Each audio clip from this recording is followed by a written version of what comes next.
ఈ vehicle Bajaj Pulsar 220ఎఫ్ vehicle. దీనికేంటంటే కంప్లెయింట్స్ చాలా అయితే ఉన్నాయి. కానీ కొన్ని స్కిప్ చేసాం మనమే. అంటే సిగ్నల్ లైట్ పోయింది. Front disc pads main brake అయితే పట్టలేదు.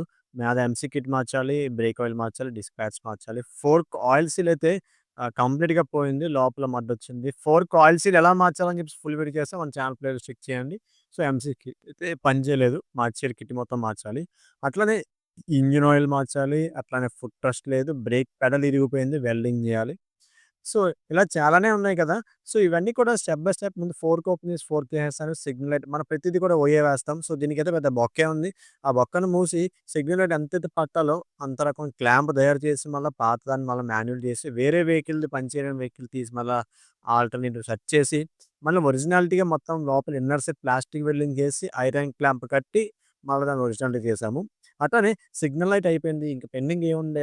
ఫోర్క్ ఆయిల్ సీల్ కూడా అయిపోయింది. ఇంజిన్ ఆయిల్ డ్రైన్ చేయాలి. అలాగే ఫ్రంట్ టైర్ మర్చిపోయాను నేను.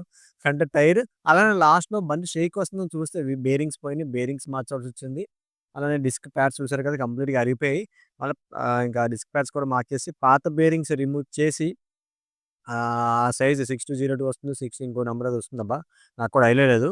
సో, బేరింగ్స్ కూడా దానికి ఇన్‌స్టాలేషన్ చేసేసి ఇంకా ఏముంది ఇంజిన్ ఆయిల్ కూడా బాగా డ్రైన్ అంటే టైం అయిపోయింది. దట్ టూ ఆయిల్ లెవెల్ తగ్గిందమ్మా. ఆయిల్ లెవెల్ అయితే తగ్గకూడదు. ఎందుకంటే ఆయిల్ లెవెల్ తగ్గుతుందంటే స్మోక్ అయితే రెడ్‌గా వస్తుంది. సో, దీనికైతే 1.2 ఆయిల్ ఏసుకోవాలి. పవర్ ఆయిల్ ఏస్తున్నాం 2050 సో, ఇది బావుంటుంది. పెర్ఫార్మన్స్ బావుంటుంది. Synthetic completely fully synthetic oil ఇది.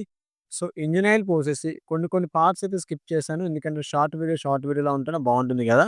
సో, అట్లానే బజాజ్ కంపెనీ బేరింగ్స్ అయితే తీసుకొని నీట్‌గా దీనికి ఫిట్ చేసేసి జాగ్రత్తగా పెండింగ్ ఏమన్నా ఇంకా ఎంసీ కిట్ విషయానికొచ్చేసరికి ఒరిజినల్ తీసుకున్నాము. కాకపోతే ఈ ఒరిజినల్ ఐటెమ్ కూడా నాకు ఫెయిల్యూర్ అయింది. మళ్ళా ఇది బ్యాక్ ఇచ్చేసి ఇంకా ఒరిజినల్ లేకపోతే 7-8 డేస్ ఆగిన తర్వాత కూడా దొరకకపోతే మళ్ళా సెకండ్ క్వాలిటీ అయితే వేయడం జరిగింది. అది కూడా బ్రేక్ వెల్ అండ్ గుడ్ బానే పట్టింది. పట్టకపోవడం ఏం లేదు. కాకపోతే ఒరిజినల్‌కి దానికి డిఫరెన్స్ ఎంతుందంటే ఒక 400 అరౌండ్ డిఫరెన్స్ అయితే ఉంది. 400-500 అనుకుంటా. సో, ఫైనల్ వెహికల్ అయితే కంప్లీట్ అయిపోయింది. సో, మీరు కూడా ఇలాంటి వెహికల్స్ జాగ్రత్తగా వాడండి.